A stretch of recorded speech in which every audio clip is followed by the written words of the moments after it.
Hello everyone, today we are going to learn basic room planner tutorial how to add floor. So as example, I will create new floor plan. I will start from blank and then choose this L-shape floor plan. We have this for the first floor, and if you want to set or add second floor, you can click plus add icon and then click build.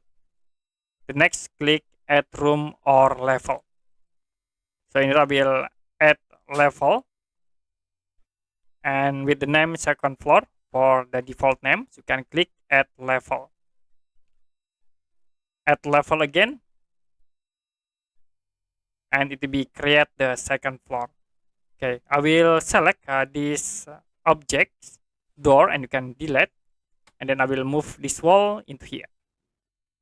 So if you see in 3D plan, to be show for the second floor. Okay, this is for the first floor and the other for the second floor. You can click again at this point to change into second floor.